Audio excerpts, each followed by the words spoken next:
Muy bienvenidos a un nuevo capítulo de nuestro ciclo de conversaciones Conversemos Chile, una iniciativa del diario electrónico Exacte.cl con Libertad y Desarrollo.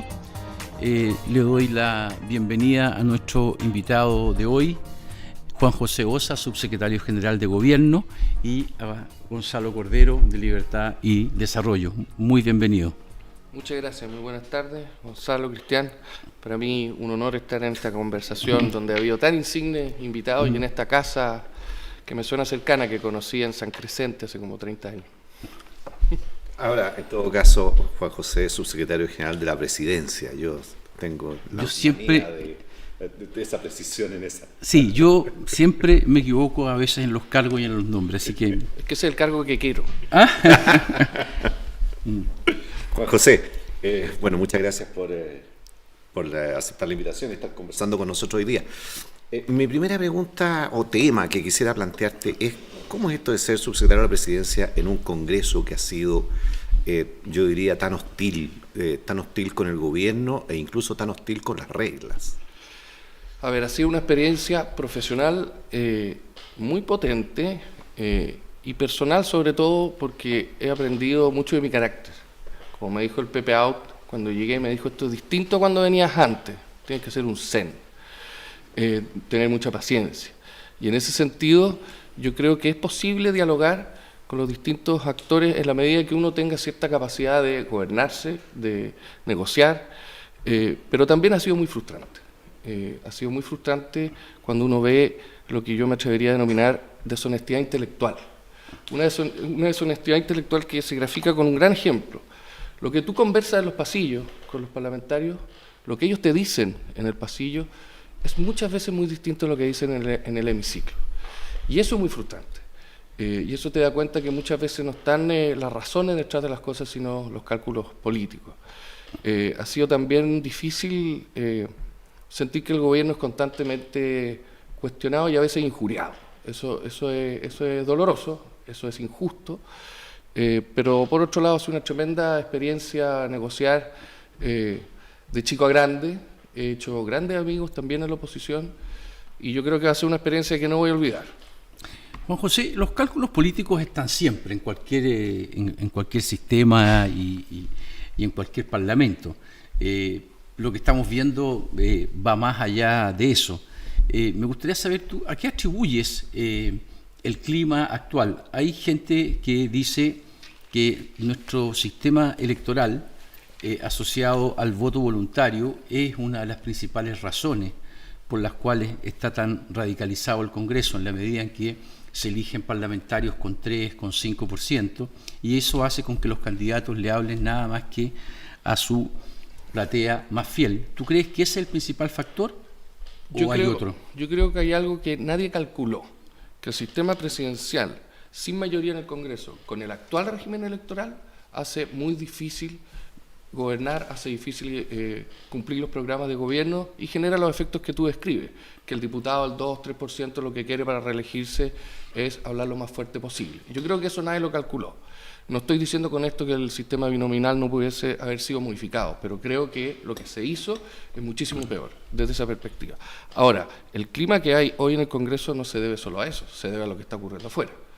Desde un comienzo de este gobierno existió estos inconvenientes y estos problemas fruto de este nuevo diseño institucional, pero eso se ha exacerbado con lo que está ocurriendo afuera y que se debe básicamente a lo que algunos denominan el estallido social, y a Gonzalo nos ha pedido que discutamos el concepto en su columna como una cuestión medular, ¿no es cierto?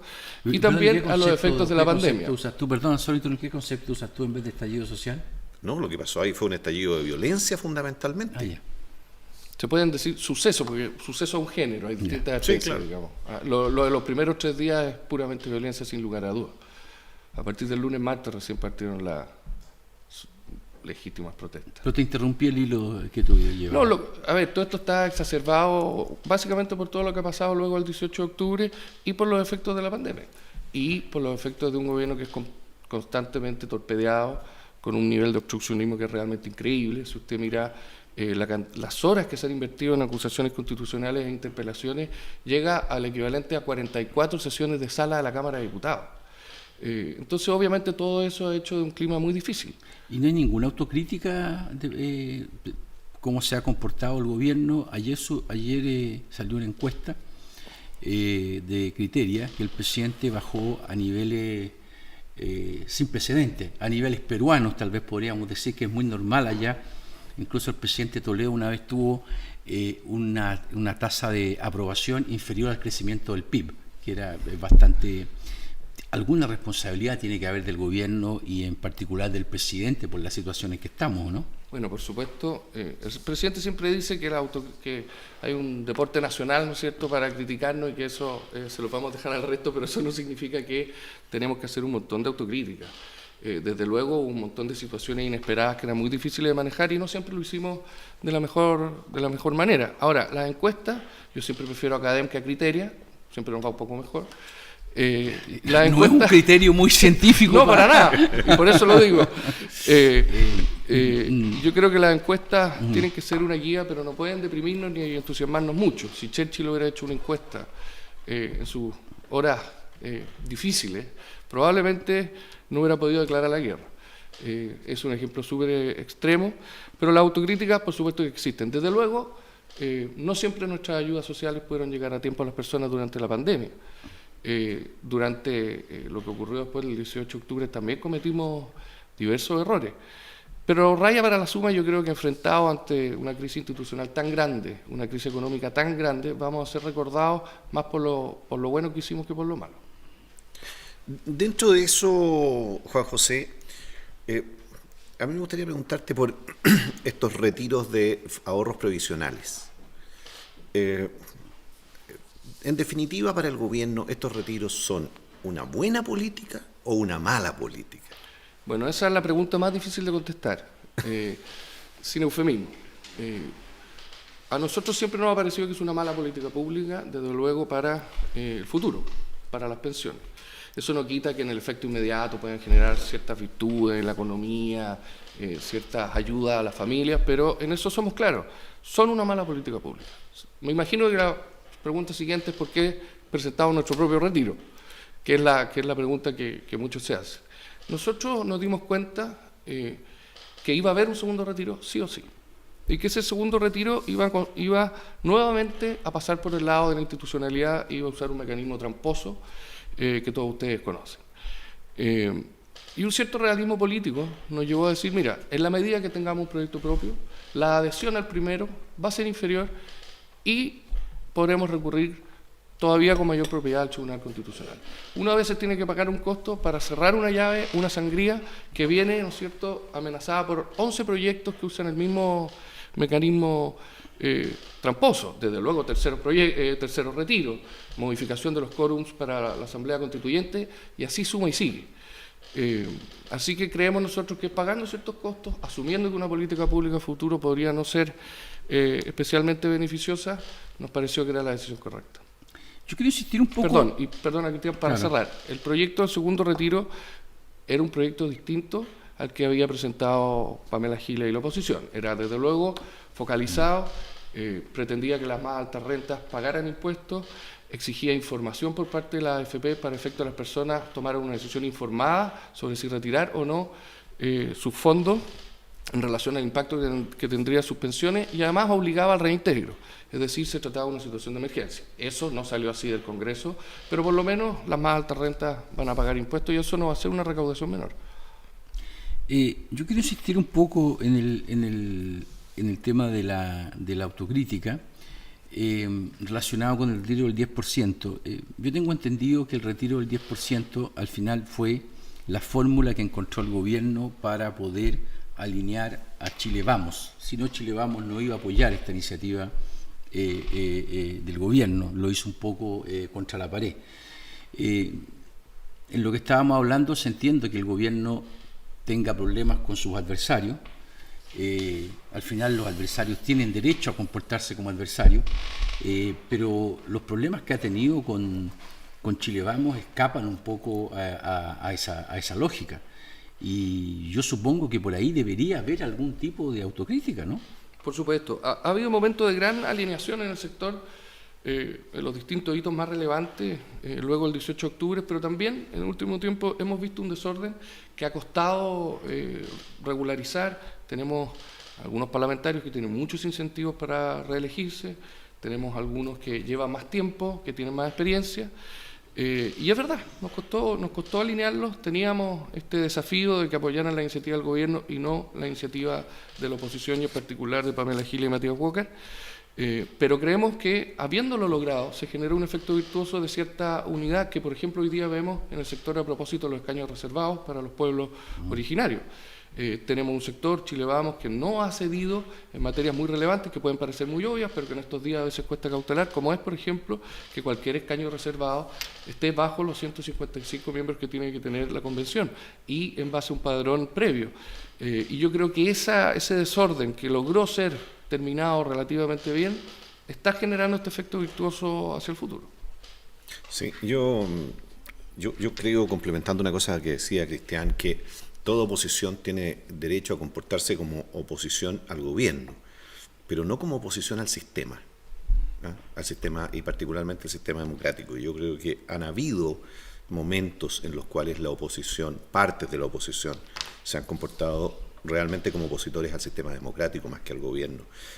Y enganchando eso con el proceso constituyente que viene, ¿cuál crees tú que va a ser el rol del gobierno en un proceso que, por decirlo de alguna manera, tiene algún parentesco con el proceso legislativo, y que por lo tanto se vincula con el ministerio en el que tú estás? A ver, yo creo, respecto a lo primero, que efectivamente parte de la oposición se ha comportado no solo como una oposición, sino fuera de las reglas del sistema, y no una parte pequeña de la oposición.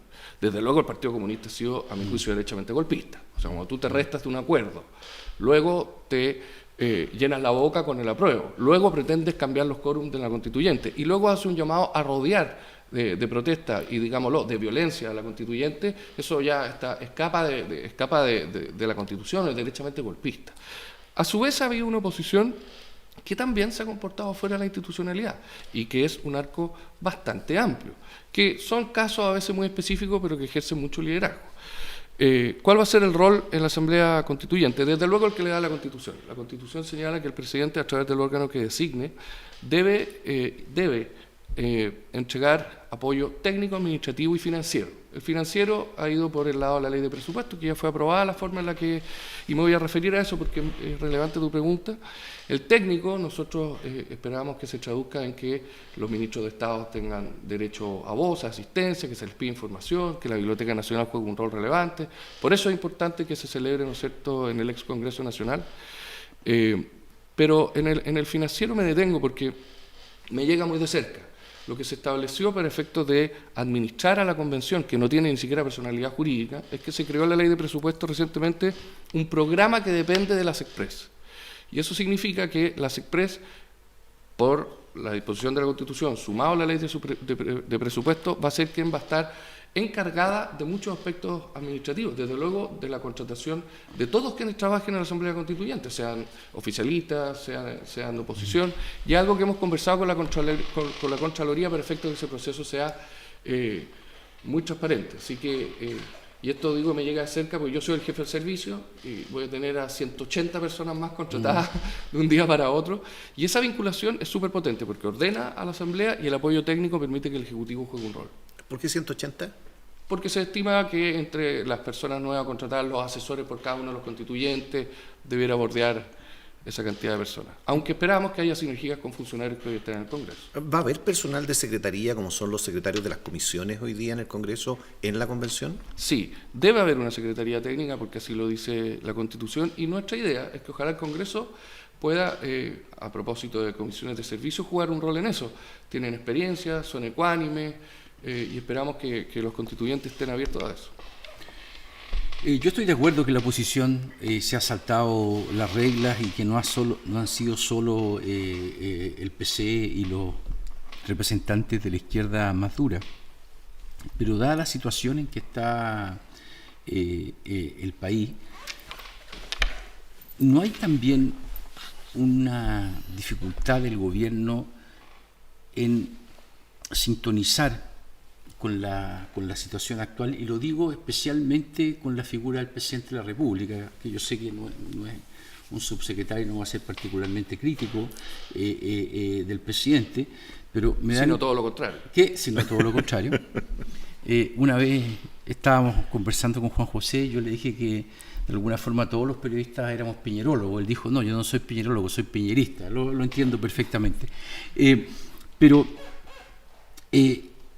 no es el momento para apaciguar las cosas de que el presidente se repliegue un poco, aunque vaya contra su naturaleza. No es poco comprensible que en un momento como esto, cuando se cambia un ministro del Interior, se pone un ministro del Interior que está más bien encargado de temas de seguridad en vez de ser jefe de gabinete. ¿Tú no crees que en momentos difíciles los presidentes tienen que saber replegarse y entender que en el periodo que viene no pueden tener este rol protagónico, y que este rol protagónico más bien juega contra los intereses del gobierno, contra los intereses de lo que es el sector que representa? Todos los modelos pueden criticarse. A la presidenta Bachelet se le criticaba que no salía de la oficina, que no conversaba con sus ministros, que no se juntaba con ellos.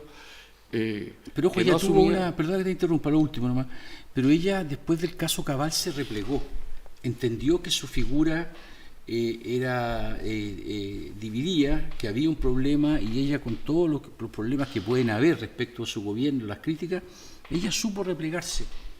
Y el presidente Piñera no sabe replegarse. Es que yo no sé si lo esperable o lo bueno para el país es que ella se hubiera replegado.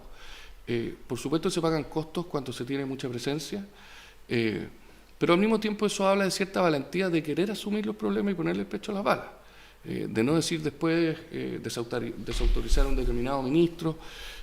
Siempre hay momentos en los cuales se puede morigerar los mensajes, la presencia que se tiene en los medios, pero yo tomo lo del ministro Delgado. Efectivamente, la semana pasada se le ha criticado mucho como por ser una especie de ministro de seguridad nomás. Pero eso es parte de un rodaje. Ayer conversábamos con él que él tiene todas las ganas de ser un jefe de gabinete, va a empezar a tener muchísima más presencia en el Congreso, se ha estado juntando con los partidos políticos, con la oposición, con los secretarios generales cada 15 días. O sea, yo creo que de verdad quiere jugar ese rol. Ya. No, mi crítica no es al ministro Delgado, es al diseño del gobierno en todo caso. Sí, en eso uno percibe que a veces el gobierno, por un problema de diseño, aparece errático en sus vocerías.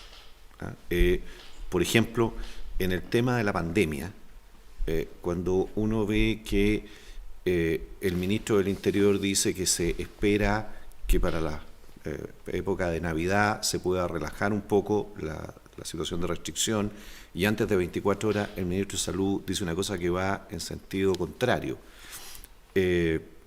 sobre todo considerando el impacto que estas medidas tienen en actividades productivas que están muy al límite.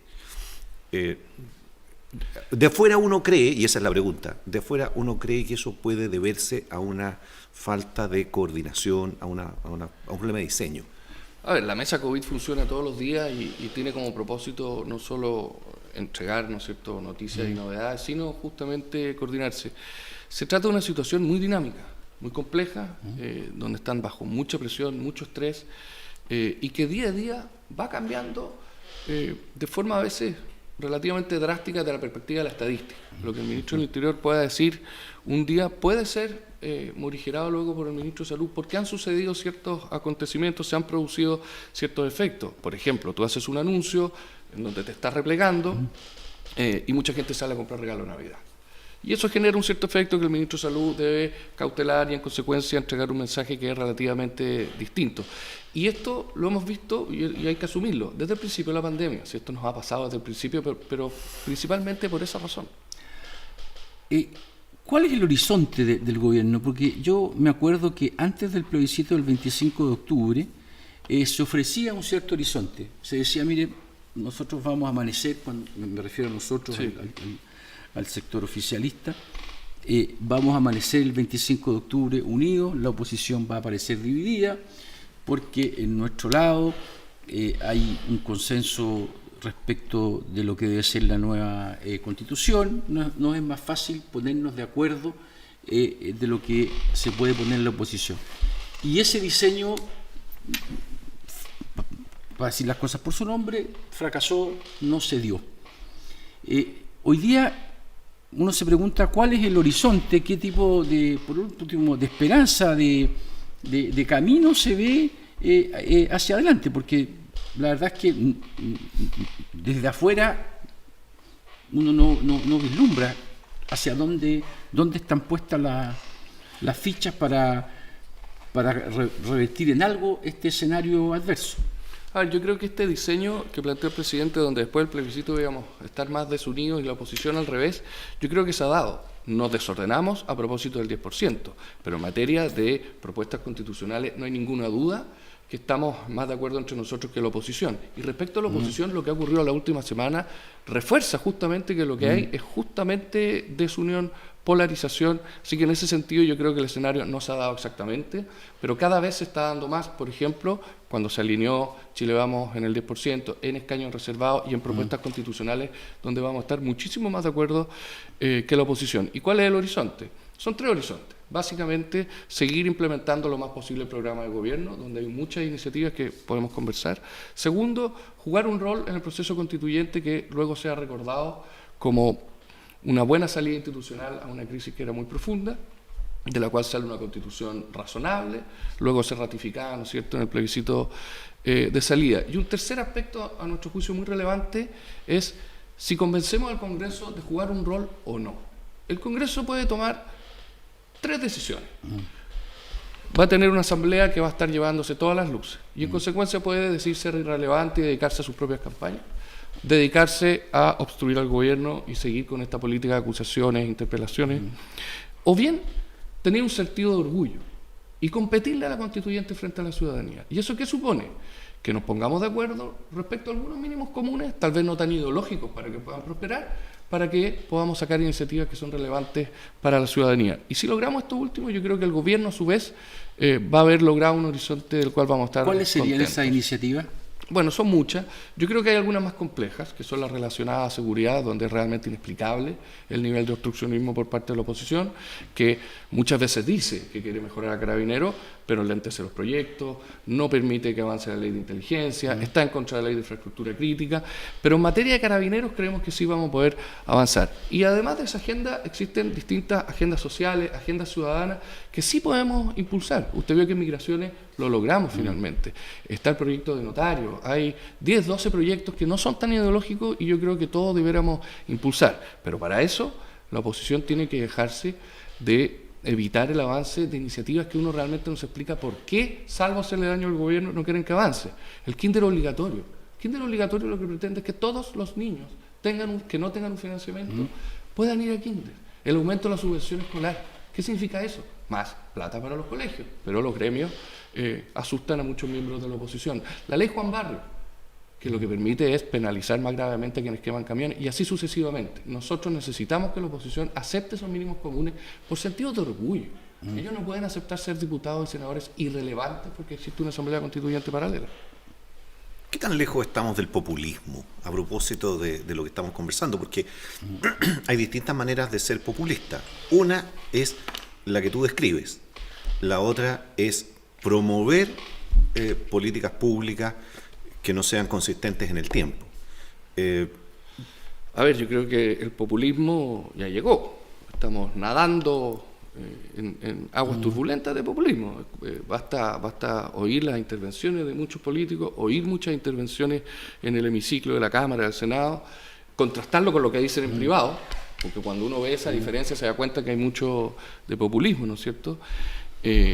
Y eso se traduce en muchas cosas, no solo en lo que se ve en la televisión, se traduce en una creatividad legislativa realmente llamativa, por decirlo de alguna manera, se traduce en trampas constitucionales también muy llamativas, en una deshonestidad intelectual a veces en el debate insospechado, y en algunos líderes que lo que promueven justamente son salirse del respeto a la institucionalidad, que es lo que define, a mi juicio, en definitiva, el populismo, y apartarse básicamente de las ideas que siempre han defendido. Yo diría que apartarse de las ideas que uno siempre ha defendido, sin contar ciertos márgenes obvios de negociación, es lo que describe el populismo y eso está cambiando. Ahora, perdona, yo creo que el populismo es grave, particularmente grave cuando se vuelve sistémico, vale decir, cuando cruza todo el sistema político. Y a mí me da la impresión que en el último tiempo eso ha empezado a ocurrir. Vale decir que nosotros no podemos, estas conductas que tú describes, imputárselas únicamente a la oposición. También se ha instalado en sectores de Chile Vamos, parlamentarios. A ver, lo que ha ocurrido es un poquito una tormenta perfecta. Siempre cuando los parlamentarios, los alcaldes se enfrentan a una reelección, abren su mente, por decirlo de alguna manera, ¿no es cierto?, a ideas ajenas. Pero eso siempre ha estado dentro de los márgenes esperables. A eso se suma una crisis sanitaria muy potente, a eso se suma este desconocimiento del sistema, como si hubiese sido una gran pesadilla. Efectivamente, en todos los sectores, a nuestro juicio, en el nuestro bastante menos, han habido episodios de populismo que creemos que estamos conteniendo en las últimas semanas y que creemos que vamos a contener más ahora que nos vamos a agrupar en torno a las propuestas constitucionales. Pero efectivamente ha habido desórdenes que dicen relación en parte con esas tentaciones. En la oposición van a haber movimientos importantes en los partidos. La UDI elige este domingo a su nuevo presidente. Lo más probable, casi con certeza, es que el ministro Desbordes salga del gobierno en enero para en marzo volver a ser presidente de RN o poner a una persona en RN a hacer elecciones y poner a una persona más afín a él que el actual presidente. ¿Tú qué esperas de esos cambios en la oposición? No, mirando de afuera, no ve mucho que pueda pasar ahí, digamos. ¿Tú esperas que pase algo con esos movimientos? Yo lo que veo respecto de Chile Vamos es que todos estos, cuando los partidos definen una directiva, vuelve la calma. Y yo creo que en ese sentido, cuando se terminan las disputas internas, va a ser una buena noticia para nosotros.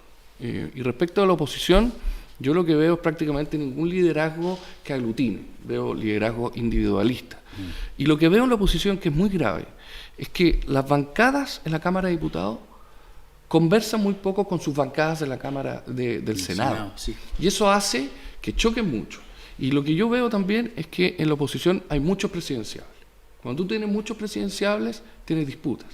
Eso nos provoca un problema porque no tiene un interlocutor válido a pagar costos. Eso para el gobierno es siempre un problema, que haya muchos presidenciales de la oposición. Pero lo que veo es presidenciales de la centroizquierda que no prenden, presidenciales de una izquierda más dura o, si tú quieres, más fuera del sistema.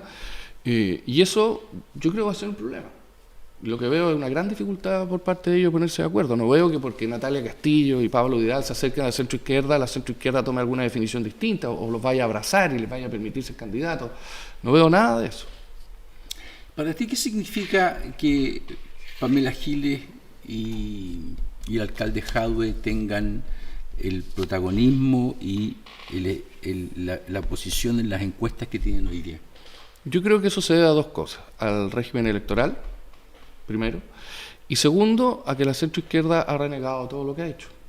Si cuando el expresidente Lago quiso ser presidente nuevamente y tomó como bandera decir que todo lo que había hecho es un fracaso, ¿qué se puede esperar de que no fueran el presidente Lago?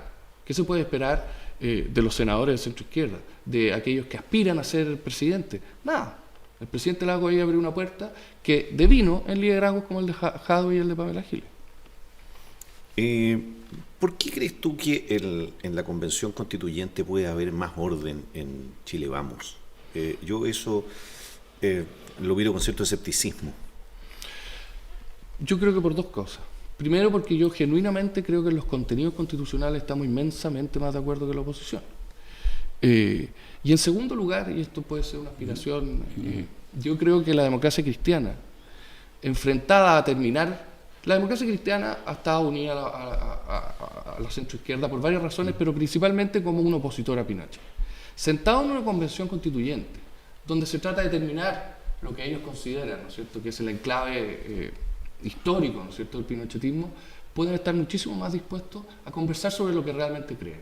Y ahí podemos encontrar mínimos comunes con la centro-derecha bastante más fácilmente que lo que ellos pueden encontrar con una izquierda radicalizada. Pero lo más relevante es lo primero. Yo creo que los contenidos constitucionales, los partidos de Chile Vamos están bastante de acuerdo. Es cosa de leer, ¿no es cierto?, los papeles, los documentos que cada uno ha sacado. Perdón, y una última cosa respecto a eso. A diferencia de la oposición, en Chile Vamos se tomó una decisión muy valorable y muy seria.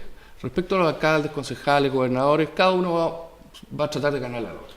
Pero en materia de constituyente, entendiendo la relevancia, entendiendo que se trata de una pega acotada, no están teniendo esa competencia, están haciendo un ejercicio muy sano de elegir a aquellos que logran ser mejores, bien preparados y competitivos. Y eso va a permitir que tengamos constituyentes, yo creo que muy buenos, y muchos de ellos independientes. Y al ser independientes, eso les va a dar una legitimidad dentro de la convención, a veces todavía superior a aquellos políticos que puedan ser vinculados, ¿no es cierto?, al pasado y a la vieja política. Y si tenemos algunos muy buenos, muy serios y competitivos que están en el gobierno, ¿van a ir a la constituyente? Algunos van a ir, me imagino.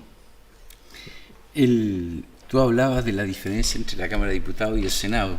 Tú has sido testigo privilegiado del funcionamiento del Congreso, estás 3 veces a la semana, estás allá.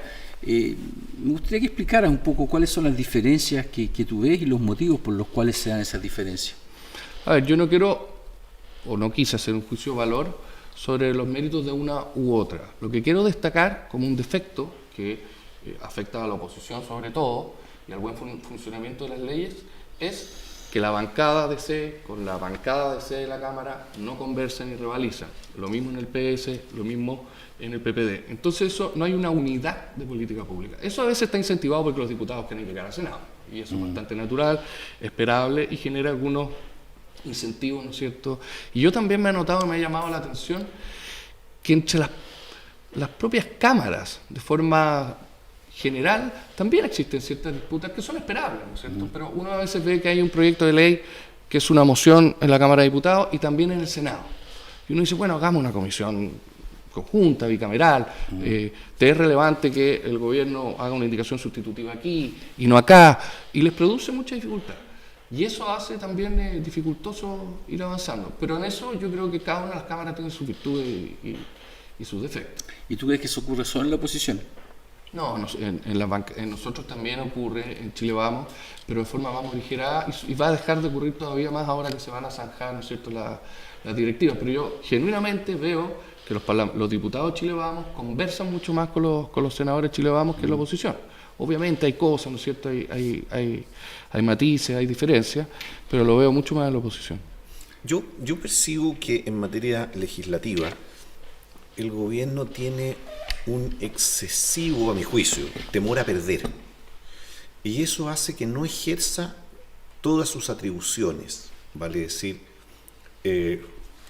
yo creo que no ha vetado todo lo que debiera, yo creo que no ha ido al Tribunal Constitucional todo lo que debiera, porque muchas de esas opciones de veto tenían poco riesgo de prosperar, o requerimiento al Tribunal Constitucional, pero al hacerlo, al inhibirse para no sufrir una derrota, esto es hipótesis mía, renuncia a poner sobre la discusión pública puntos políticos que son muy importantes. ¿Cómo lo ves tú eso? A ver, yo creo que ese juicio hay que separarlo respecto del momento del gobierno, de qué tan avanzado está. Si tú estás en tu primer año de gobierno y ves que un proyecto camina a ser inconstitucional, puedes querer esperar a que avance, puedes querer mejorarlo, puedes tener cierto temor a que el Tribunal Constitucional, si tú vas interpone un requerimiento, te lo devuelva por el principio de deferencia legislativa y te diga, mire, tráigame este problema cuando ya sea un verdadero problema. Puedes querer no pelear con la oposición si todavía le queda camino a ese proyecto de ley, y otro momento es cuando ya los gobiernos, ¿no es cierto?, empiezan a tomar sus decisiones finales. Yo creo que respecto de los vetos, hemos ejercido muchos muy relevantes. Ejercer el veto sobre el proyecto de servicios básicos, no vamos a decir que fue algo muy bien recibido y prosperó.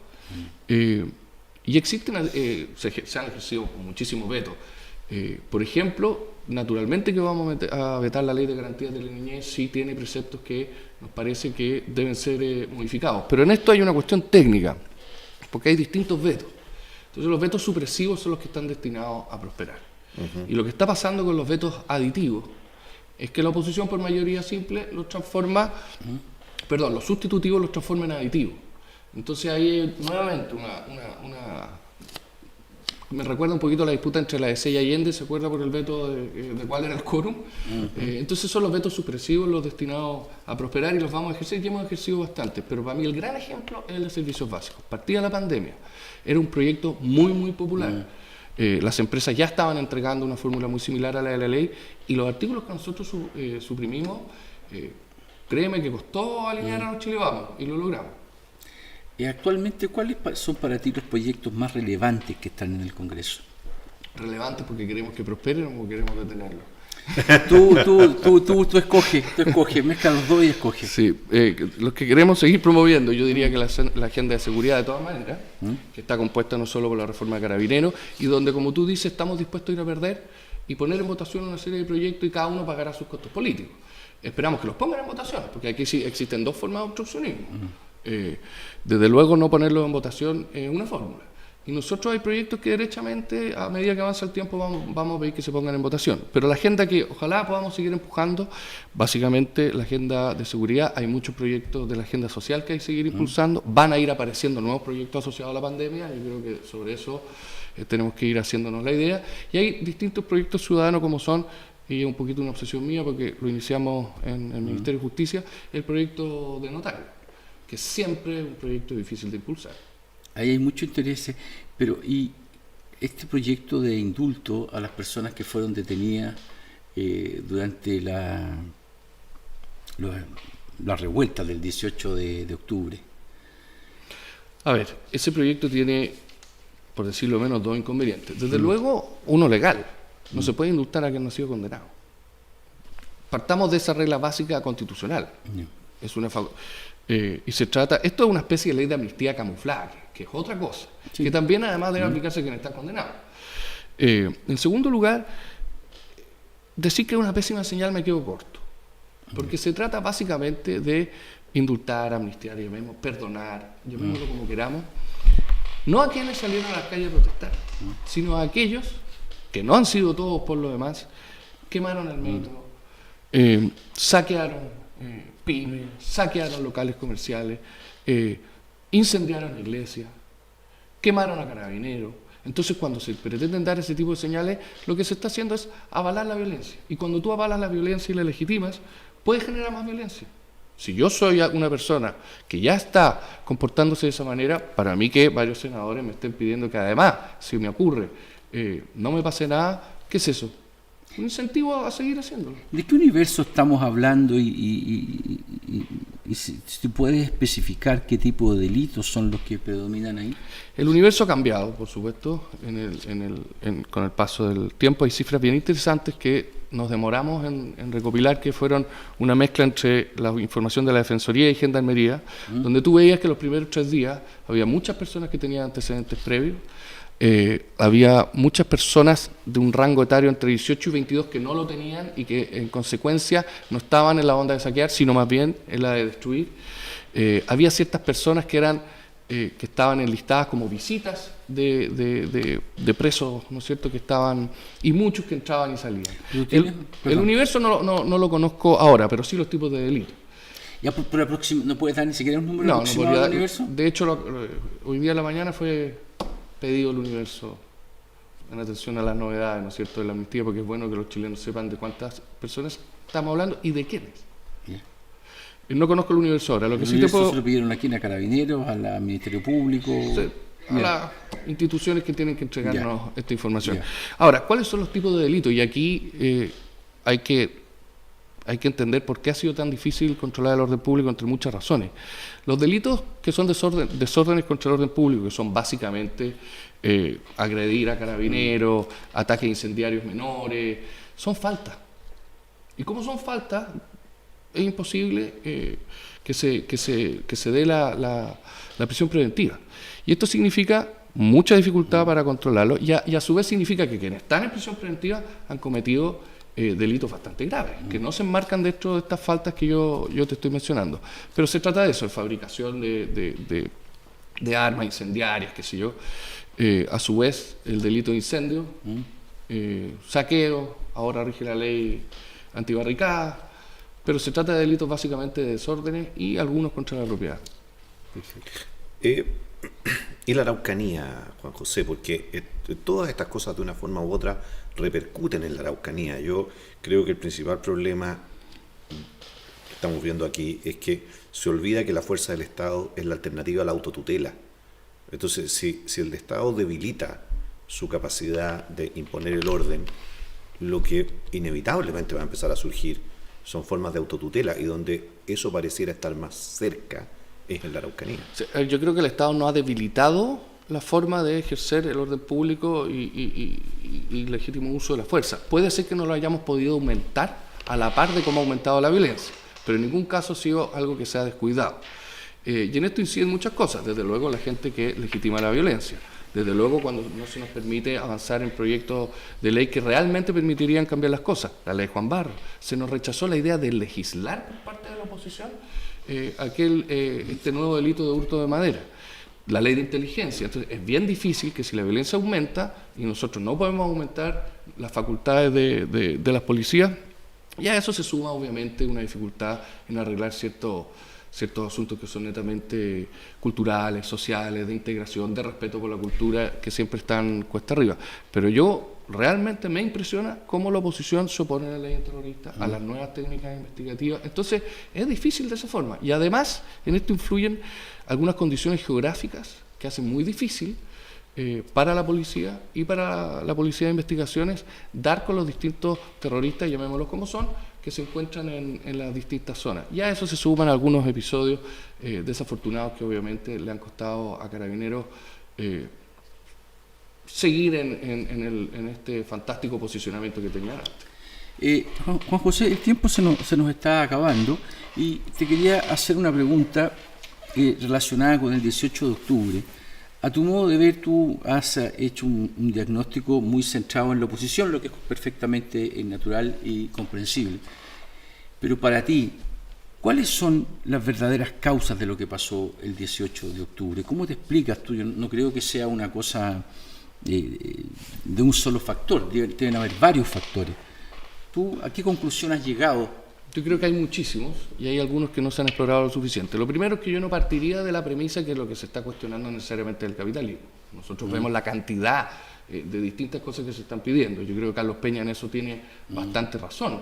Tal vez lo que quieren los chilenos es que la fiesta sea más amplia, que cuando tocan el timbre sean recibidos. Lo decía así, no quiero frivolizar. Yo creo que también ocurren otras tres cosas. Primero, que muchos de aquellos que están frustrados, no habiendo vivido el pasado, esperaron más de aquello de lo que obtuvieron. Un universitario de primera generación no necesariamente tuvo el retorno que esperaba. Su padre, en cambio, sí está muy orgulloso de lo que ha logrado. Yo creo que yo creo que el gobierno de Lagos, aun cuando fue muy positivo para el capitalismo, fue muy rápido. Y al ser muy rápido, produjo ciertos incentivos perversos que se tradujeron en abusos a distintos segmentos de la población y que luego explotaron durante el primer gobierno de Piñera. Yo creo que el presidente Lagos dijo: pongámosle carbón a esto, pongámosle carbón, pero se produjeron muchas situaciones que luego explotaron. ¿A qué te refieres a pongámosle carbón? ¿Concesiones? Concesiones. A ver, yo creo que hubo mucho, eso fue un gran gobierno, hubo mucho impulso empresarial, de infraestructura, de inversión, pero no siempre con las reglas suficientes para que fueran duraderas en su legitimidad. Y eso luego explotó durante el primer gobierno del presidente Piñera.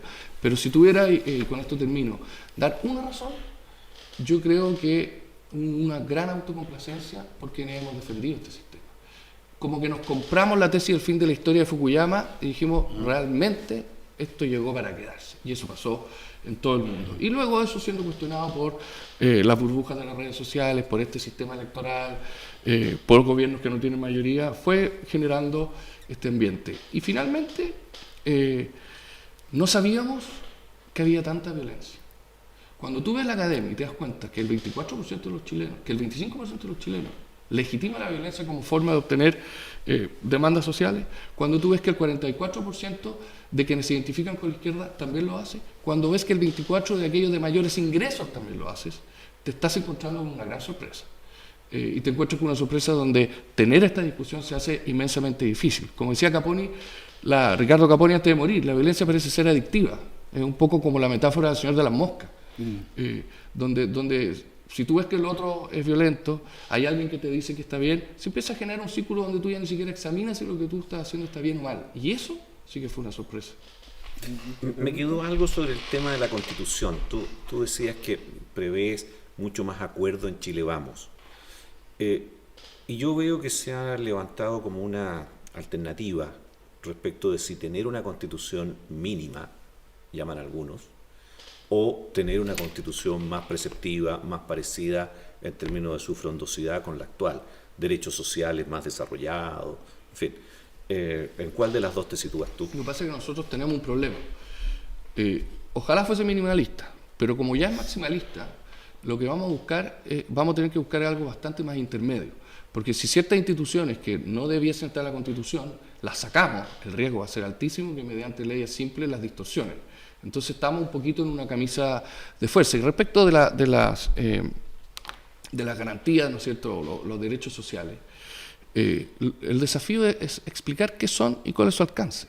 La pregunta sobre los derechos sociales nadie la ha querido hacer. Y eso ha generado una expectativa con que basta listarlas para que se traduzcan en realidad. Y la verdad es que todos quienes hemos estudiado derecho constitucional sabemos que hay dos tipos de garantías constitucionales. Aquellas que son absolutas y que suponen que el Estado no haga algo, como puede ser la vida, la libre circulación, la libertad de culto, y aquellas que son un objetivo por el cual el Estado tiene que darse al máximo por conseguir. ¿Y cómo se traduce en eso? No listándolas, sino que obligándose a tener políticas públicas que sean lo suficientemente buenas para, ojalá, alcanzar ese objetivo. Y digo legislativas porque debe ser el Congreso y no los jueces quienes finalmente interpreten de forma absoluta estos meros derechos sociales, porque ahí nos desfinanciamos y no terminamos nunca de pagar. Así que invito a cualquier persona que lea las garantías constitucionales de aquí, y yo creo que no le va a faltar ninguna de las que ha pedido en la calle.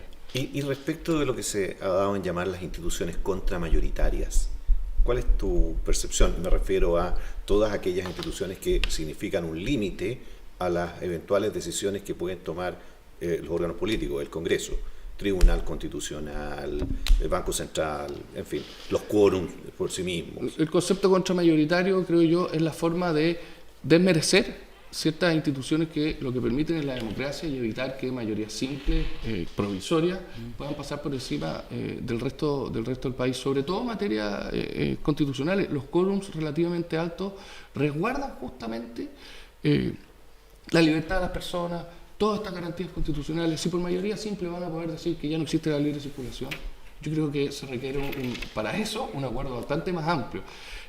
Tribunal Constitucional permite delimitar lo que hemos visto hoy, delimitar las competencias de los distintos poderes del Estado. Podemos ver cómo se modifica, qué se hace con el control preventivo, hay muchas alternativas. Y el Banco Central, aun cuando yo quiera una constitución lo más minimalista posible, no lo movamos de acá, porque va a ser la manera de que los consejeros sigan siendo independientes. Bueno, te queremos agradecer mucho, Juan José. Muy interesante la entrevista. Muchas gracias. Muchas gracias a usted. Muchas gracias. Gonzalo. Y lo esperamos en un próximo capítulo después de esta entrevista a Juan José Osa, subsecretario general de la Presidencia. Muchas gracias. Gracias, hasta luego.